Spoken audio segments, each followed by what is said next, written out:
nongeye kubaha ikaze kuri no rubuga rwacu Burundi Movie Recap. Uyu munsi tugiye kuraba igice cya kabiri. Ndibaza mwese igice cya mbere aho cyahereye muracyahibuka. Uno mugabo yaguye nabi ahita yongera yisanga ikuzimu. Abantu bose baratangaye, n'umuntu bemera ariko byaramucanze. Yiji yongeye kwisanga ikuzimu kugira babiyage neza n'urupfu. Uribuka yuko urupfu iyo ihenze agapfa ari makabihure kugira rumwongera agasasu kamwe ko mu mutwe kugira asubire mu bundi buzima. Aha rero niho twahereje, nagomba twongere dutangure ariko tutaratangura kora subscribe kuri no rubuga rwacu Burundi Movie Recap. Reka rero dutangurire aho twahereje n'umugabo yigira ngarazi kuguruka yisanze hasi agahita abura ubuzima bwiwe. Muri make Yiji nta mahirwe yarafise mu rujya mubiri kubera ko yisanze hejuru, yisanze kuzimu. Urupfu ruhita rumurasa kugira umunungike mu bundi buzima. Mbega ubu agiye mu buzima bumeze gute? Yisanze kwishuri, yatanguye kwibaza mbega hano kwishuri ndi mwarimu awe ndi umunyeshuri. Yaje mu buzima bw'umwana yitwa Yuke. Kuri ivyo rero agiye kwiraba mu nderemigwamwo yasanze ari umunyeshuri. Kuri ivyo rero agiye kuba mu buzima bw'umunyeshuri.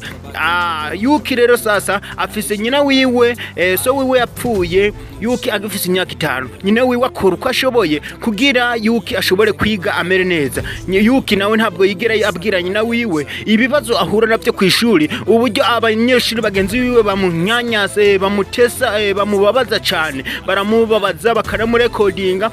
Kano gahungu ka Yuke gafise ibibazo byinshi kwishuri kubera baragahohotera cyane. Ntabwo kigira kabwira nyina wiwe ibyago gahurira kwishuri. No kwishima nyina yibaza ko umwana kwishuri bameze neza, ariko kano gahungu gafise amatezo menshi cyane. Kwishuri abamuhohotera ababona nk'amashatani, abarimwe arabaraba kabona umengo n'amashatani. Yatanguye kubwira ujya mukuru w'ubwihebe, mukuru w'uburara, atangura kumubwira ati ukazozura kunkubita bye nzokwiyahura. Ariko no murara yamubwiye ati we ntuzoza uramenyera, genda wiyahure. Nubwo wo kwiyahura abantu bavuga kuri kigwari, kuri kigoge. Kuri ivyo rero genda wiyahure. Mino bihungu biramuhohotera cyane. Agahungu kagize intuntu nyinshi kandi kayikete, kandi kikete kugira gatangure gasezera isi. Ariko karimwe karagenda kahuye n'umuhungu yarimwe araraba wa mugabo umwaheruka kuva hejuru mu ndege atamutaka afise, akacagwa hasi. Uno mungu yarimwe aravuga ati ranka umuntu w'ikijuje nkuko abayagize nkuko agiye kumukubita. Yaciye yibuka yuko ari mu mubiri w'umwana yitwa Yuke. Uyu ni Yiji ari mu mubiri w'umwana yitwa Yuke. Yari mwararonka intekerezo z'uburyo Yuke asanzwe abayeho nyina wiwe ikinike. Nuko rero yatanguye kwiyumvira ingene agiye kubaho, yatanguye kuzibira urupfu. Umuntu ntabwo agishaka kwiyahura, arabe yuko yoba muri buno buzima kubera imibiri yose yaramaze igihe abamwo, nta mahirwe yo kubamwo yarafise. Yatanguye kwishima cyane kubera nta bibazo ahafise. N'umunyeshure akimwe arishima, bya bibabe bimwe bihohotera abantu byaramuziye bitangura kumusotora. No rugabo rutangura kumubwira ati bisabwiza kunzanira ikinige bisanzwe bimuyohohotera bigirana.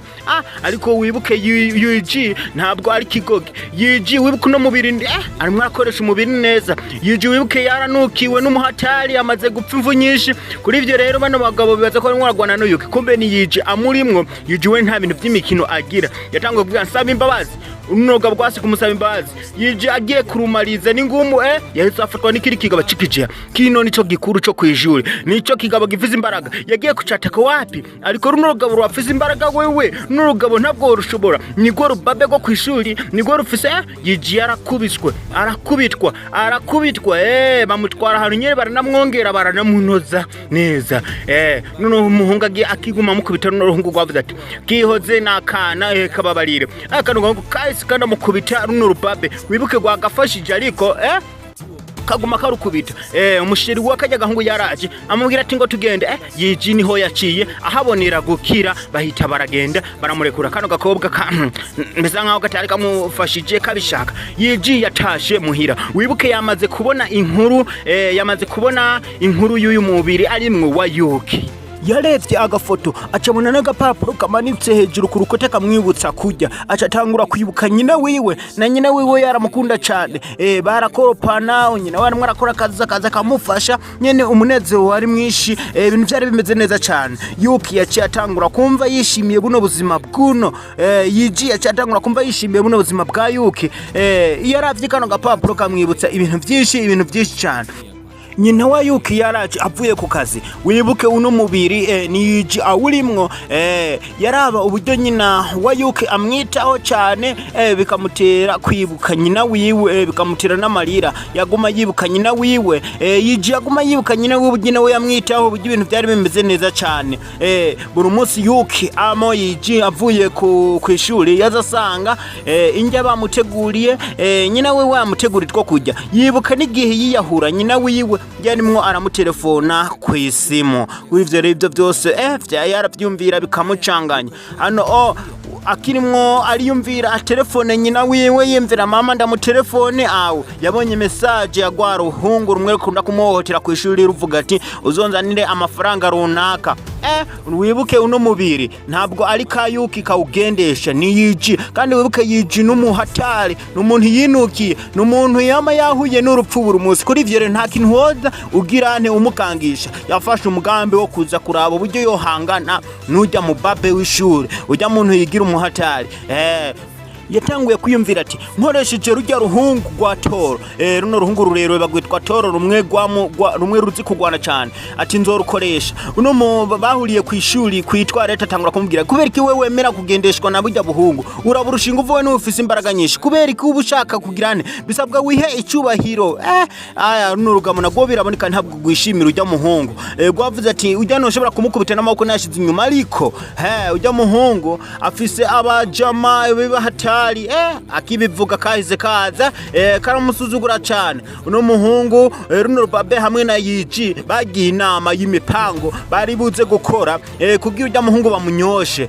Rugendo jama gatanga kumubwira ati ujya muhungu afise gang, afise igikundi c'abarara, abarara baba hatari, we wihenze ukamukora ko nibo baca baza kugwana, nabo ndiyo kabari kajya ko nyine ugakubisa. Bahise bapanga umugambi. Hano mu masasite barimwo barajya, kwa ruhungu gwaraje tangura kumusotora Yiji, ariko yahise atora injyana mwara aca gwambika n'isorori ku mutwe. Abantu bose baratangaye cyane, kano gahungu katanzu itegeko mumufate, kabigiye wari umuhungu Toro, ariko rujya ruhungu gwavuze ati wana ndeka kumenyera wana, genda umwifatire bana. Kabwiye yundi rujya babe gwacera umubwira ati we ntugende umuhamagare, we genda wiyoze wikuri uwo mwanda mu mutwe, apana kuzana ibintu by'ubujinga. Agahungu baragatwenze karamaramara cyane, kagira n'umujinya mwinshi cyane. Runo rubabe gwaje kubwira Yuki rumubwira ati tuzokora umugambi ukuntu. Yiji amubwiye ati je ninza kumwataka ntuzovyitambike imbere, uzomureke. Kano gahungu gamaze kubona kumengo ntibishoboka kwishuri, kagiye gahamagara ikundi ryako ry'abarara, baje gukubita Yuki. Umurara wa ruhungu rwatora rwatanguye kuburira wa Yiji, rumubwira ati we genda winyegeze, bose ndaza kubitaho nta ngorane, nubwo ntobashobora ibintu bizakugenda neza cyane. Baje kwadaka. Kano Yiji kavuze ati we ntugire ikibazo imipango, je ndazo bugena setinze umupango, we ntugire ikibazo, wibuke bya bigayidi birimwe biraza ngo ivyo vyarashitse. Uno muhungu mukuru w'ibigayidi baje ngo ni gwatoro baje guhangana, ariko nagahungu kavuze wapi suwo nako gahungu nakicaye ngaho niko kagoma kaze karansumbuwe. Uno muhungu yari ikanze. Yiji katangwe kumurabana amaso ateye ikigongwe n'akantu. Uno muhungu yavuze ati kano kantu niko kakunera koko, ndaba uburyo gateye ikigongwe mu maso ameze naho, oya we ni wagirane. Uno muhungu gwarabaye cyane, kubera uno muhungu yaragiye kurwanisha n'akana gatoya, kana mengo nikarakwiza n'imyaka. Kajya gahungu avuze ati mbabariga niki. Uno gwavuze ati ntuzosubiye kumpamagara, ntuzosubiye kuzana ibintu by'ubujinga. Ubu ni muratumara amaze twemwe nk'igikundi c'abarara nkuko tuba twarinukiye, tuba dukeniye abantu bakaze cyane. Yiji kari kabizi yuko bino bikuru by'ibirara biba bikeneye gukubitana n'ikintu gikaze kugira nyene isifa yabo yongerekane, ariko kano gahungu kabahamagariye Yiji nawe waboneka nk'akana afise mu mutwe, akoresha mu mutwe. Kano gahungu kari ikanze, abarara bose bakavuye ko ubu nta n'umusade gafise. Kagahungu kagomba gakubite Yiji, kahise gafatwa gatangura gukubitwa. Kano gahungu bukagiye kugawa cyane, ya nta muntu numwe akiga kumva katanguye kugira irungu kahora kayoboye n'umusheri wako wa musheri kahora kafise baramutwaye yije atanguye kwishima kubera arabona n'umubiri agiye kubamwe neza yatanguye gukora amasiporo kugira aronke umubiri umeze neza yakore aronke imboko ariko acicaye ngaho yiyumvira uburyo bimeze uburyo ubuzima azobwira nti wa muhungu umwe baka ikundi yaragarutse yatanguye kumubwira ati we niwe watumye untenga abantu nta numwe akinkunda nta numwe akimfana nta numwe ubusigaye narabaye nkimbwa ariko yiji yamubwiye ati wewe niwe wavyigize yiji yaciye yigira nta mwanya afise wo gutakaza rimwe aragira mu nzira habuze gatuyenga gongwe n'imodoka ariko imodoka yamufungiye ko ubufire yagize amahirwe ntiyigeze agongwa nayo ariko akimara kuvuga ngo agende